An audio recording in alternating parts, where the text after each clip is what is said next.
Chapter 17. I said, don't fucking move! The voice echoed and wobbled in my ears. Brenner. I blinked my eyes open, and the light swelled. Pain bloomed, and I gasped as I reached for my shoulder, but he caught it, then pressed my arm into my lap. Leave it, Tanner. We've got you. Half a second passed before Brenner called out in another direction, so it echoed off the walls. He's coming out! Good. Get the ride. We've got to get the hell out of here. The lights tracing the outlines of the pod offended my eyes, and I raised my arm to shade them. What the hell? When the blur receded, I swiveled my head to one side. Jack stood there, shoulders hunched, wielding a .9mm. I bolted up in the pod's ergonomic seat. The nerves in my shoulder sent a warning shot across my bow that seized the muscles in my neck, but I managed to level my gaze on his target. My mind had conjured an image of some wide-shouldered Goomba with a buzz cut. The light of reality was a far different contrast. Female, diminutive, medium height, hair pulled back in a tight bun, nose with a tiny bulb upturned on its tip, green eyes. She wore form-fitting slacks that flared at the bottom and a bomber jacket over a white blouse. Her arms were straight out in front of her, displaying empty palms to Jack. A Fed. My mind whispered. What the hell is going on? I muttered, the words incoherent to my own ears. Your friend is pointing his weapon at a federal agent is what's going on. Her voice carried a commanding tone despite her predicament. Jack scoffed. A Fed who wielded a .45 when she walked through the door.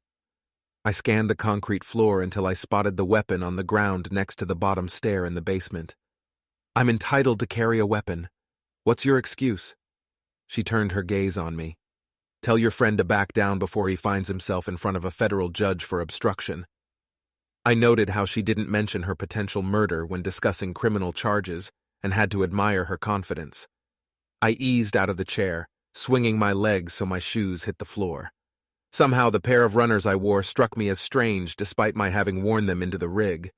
Maybe it was some kind of game hangover, but what did I know? I had better things to worry about. Look, lady. Jack spoke in a tone no one could have mistaken for giving a shit. Your kind has been jerking my friend around for a long time. Her head bobbed a few times. The system isn't fast, I get it, but Tanner is the only one who— Shut the fuck up. Jack extended his arm, then turned the gun sideways to emphasize his words before righting it again. She tracked the weapon's motion through slitted eyelids, which had been my military buddy's intent. You're not here to talk. You came to take my friend into custody. Well, that's not going to happen. He's already been shot at multiple times today and, if you hadn't noticed, been hit once. So we're going to roll out of here and there's not a damn thing you can do about it. Now, he waved the gun in a circle a few times. Turn around, face the wall, and keep your hands high. Why? Her lips twisted to one side. You think you're going to shoot me? Jack cocked the hammer. Lady, I served with this guy for 3 years. He saved my ass more times than I can count. I wouldn't be standing here if it wasn't for him.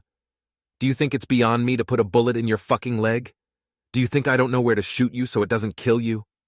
She shot me a glare before turning to face the gray wall. Tanner, we can protect you. I pushed myself out of the pod, careful not to piss off my shoulder. It didn't work, but I managed to get to my feet. I've heard that one before. You should ride up the mountain you sent me across and see how that worked out. We found them, and believe me when I say I'm sorry about it. A frail figure cast in shadow from the bright lights on the main floor appeared in the doorway at the top of the stairs. Cars running. Brenner waved me toward him, but my focus didn't want to divert from the woman standing with her hands in the air. Jack nodded in reply without looking at Brenner. He sidestepped in my direction, his gaze and gun still trained on the Fed. After gripping my arm, he steered me toward the steps. Get in the car, Tanner. Brenner started down the stairs, and I thought he'd come to help me. But he turned when he reached the bottom, grabbed a black duffel I hadn't noticed, then ripped open the zipper. He withdrew a couple zip ties and hustled over to the Fed. Sorry about this, ma'am. It isn't personal. He reached for one of her wrists, then pulled it behind her. Not personal. Right. Pointing a 9 at my back and tying me up isn't personal. She gave up the other arm when Brenner reached for it, and he gave the ties a gentle tug. "Tighter," Jack instructed. Brenner threw him a look but complied with a jerk. The agent flinched for the first time. Jack whipped around.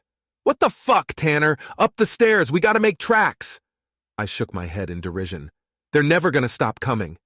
Then we won't stop running, unless you want to get your ass shot off." Again. It had actually been my shoulder, but semantics. Circulation having returned to my legs, I was up the stairs in a jiff. I spotted the rental through the glass front, steam pouring from its tailpipe. The Nerd King slipped by me a moment later with the duffel thrown over one shoulder. "Let me make sure it's clear." Although I didn't see a weapon, he might have carried one in a shoulder holster. His head whipped both ways when he hit the sidewalk. Then he waved me out as he yanked open the rear door. "Lie down and keep your head on the seat." Jack burst out the door after me.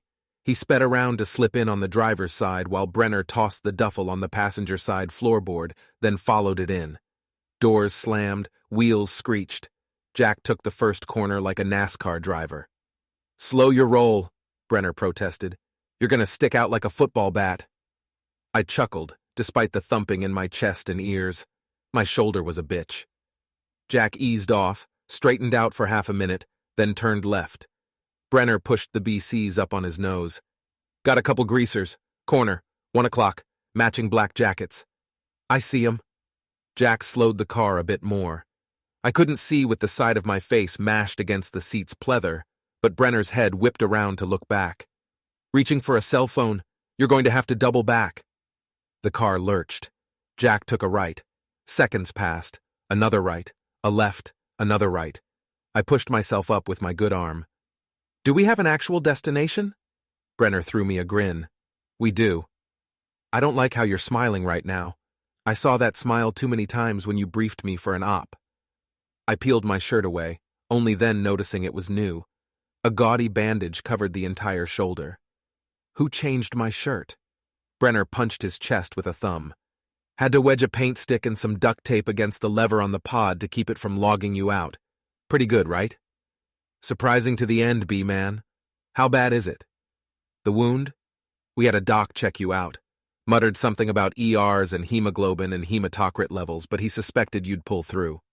"He doesn't have to report it?" Brenner laughed. "Come on, Tanner. You know me better than that." I did. The king of all dweebs made connections like RJ-45 cable. Everyone who crossed his path owed Brenner something. "So, where to?" Jack uttered an answer in the tone of someone in the flow, completely focused. "You'll see. Shut it. I'm trying to drive." And drive he did. For about 3 hours. He must have taken 1,000 turns. When we turned onto a highway leading up into the mountains, I gaped. "Dude, the feds are going to be swarming the Blue Ridge. They lost their guys up here." That was 100 miles to the north. Relax. I was anything but relaxed. 20 minutes later, he turned onto a side road that cut into a dense forest of high pines with wide trunks. The road went curvy, the yellow signs depicting snake-like transgressions against territory never meant for human habitation. The next turn took us onto a dirt road, then the car slid to a halt. Brenner hopped out. I leaned forward in the seat to find him opening a metal gate with 5 thick, horizontal, rusted rails. Jack pulled the ride through. Brenner closed it behind us, then wrapped the chain back around it. I noted the absence of a padlock. It would have to do. We wound up a steep incline moments later, followed by a right turn at hard enough an angle that my uninjured shoulder pressed against the door. We began climbing, the car tilting so hard it reminded me of takeoff. After a few more minutes of traversing the steep serpentine trail, we came to a cabin surrounded by forest that butted up close on every side. A high fence with boards mashed tightly together split into the trees. Brenner shouldered open his door. He exited with the duffel. Jack slipped out, then opened the rear door. Brenner had to rattle a key in the cabin door's lock a few times before he finally shoved it open. The hinges squealed. The interior was something out of a movie about a hermit who'd given up on society. A legit black bear rug covered wooden planks in front of a stone fireplace.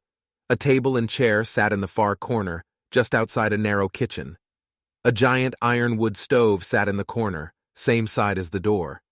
"How am I going to—" Brenner dumped his bag unceremoniously on the floor next to a ratty sofa. "Wait for it, Chief." He crossed to a dresser along the far wall, yanked open the drawer, then reached inside to retrieve something I didn't catch.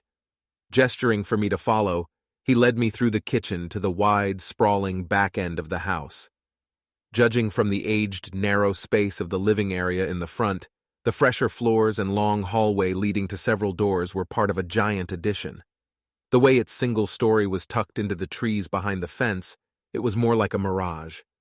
An alarm keypad was mounted next to the sliding glass door, leading to a small yard spreading into the rear before the trees crowded in.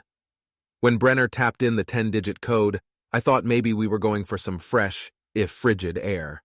To my surprise, a click emanated from my left where there was nothing but a wood-paneled wall.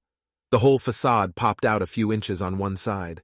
The nerd flashed me a winning smile, slipped into the space beyond, then pressed against the other side of the wall until it clicked. Lights below bloomed one at a time to illuminate a steep stairwell. By the time the bulb's glow reached us, I realized we stood on a platform at the top of some stairs. It was barely large enough to accommodate us, but the cramped space made sense. It would be less visible from the outside, less noticeable to anyone who went into the backyard. "You gotta be fucking kidding me, Brenner." He raised one shoulder, then dropped it. "You've always known I was a bit of a prepper. After the shit we've seen, can you blame me?" I shook my head as we descended. Another long corridor stretched about 30 feet. We passed 2 doors before reaching the one at the end. He produced a key he'd taken from the dresser, swung the door open, then said, "Lights." The upper rim of a virtual home assistant blinked blue. Strip lighting along the walls painted the area in red. A leather sofa sat off to one side, a polished desk, and an ergonomic gaming chair in the opposite corner. The centerpiece glowed green like an alien escape pod. Brenner plopped down on the sofa. "Sit." I eased myself down. "How's the shoulder?" "It fucking hurts. Any serious damage?" "Nope. In and out right under the collarbone. You got lucky." "No shit." He reached into his coat pocket, then rattled a bottle of pills. "Antibiotics." He shook another. "Steroids." He handed them over. "We couldn't very well run an IV, pop 6 of the uppers, 1 of the other." Jack handed me a glass of water. I hadn't even noticed him going to the kitchen. Hell, I hadn't even noticed a kitchen. These guys were prepared, but I shouldn't have been surprised. Attention to detail was the staple of military life, and anyone who'd done the thousands of push-ups it cost them when they let the principle lapse tended to learn from the mistake. I took the water, sipped, counted out the pills, swallowed, then followed it up with a few big gulps that were godsends to a parched throat. Jack wheeled the gamer's chair around to face us. "How far'd you get? Find anything yet?" "I hardly got my bearings. Ran a few deliveries. Level 2. "Yeah, long way to go. Any prospects?" I nodded. "Met the Antonelli family in the Human District. Might be able to get plugged in with them, see what kinds of intel they command." "Good man." I scanned the lines of red light. "Is this place secure?" Brenner sighed. "Again, he doubts me. I bought it with my corporation. Feds have no idea it's tied to me, which means the mob is clueless. We should be good here." While it crossed my mind it might have been a great first stop, I'd been shot, and Brenner had been nearby. I concluded Jack had brought him along and deposited him before coming for me. Although I hadn't had time to ask what the story surrounding the first place had been, to do so as I sat in the cabin would have been another show of doubt. Brenner would have taken it personally. So I kept my trap shut. He pointed toward the door. "There's another pod down the first hallway. Worst comes to worst, one of us can dip into Mafioso online, but we don't want to garner undue attention, so the fewer in number the better." I nodded. "Makes sense. You want to sleep before you go back in? I can give you something for the discomfort." Despite my injury, my eyelids didn't droop in the least. I suspected the stories I'd heard about how pod environments relaxed the body while people were gaming had something to do with that. Besides, I was tired of running. The feds had been moving me around for so long that the weeks, then months, had blended into a blurry time bubble. "Not if you say we're safe here, and I'd rather keep a clear head in case you have to yank me again, use the pod's pain mitigation, if I can even call it that when I'm talking about pain in the outside world, and get the mob off my ass. Brenner nodded. And we need to find you an escape route that keeps the feds out of your life. You need food? I shook my head as I'd finally slowed down enough to recognize the persistent nausea creeping around my gut. Jack slapped his legs with his palms before rising. He whirled around to the pod. After pressing a button, a motor whirred and music played from the surround speakers inside. He gestured toward the opening. I slid into the black leather seat inside, careful to let my injured shoulder land last, so I controlled my own pain. Jack pressed the button to lower the lid without fanfare. Off you go,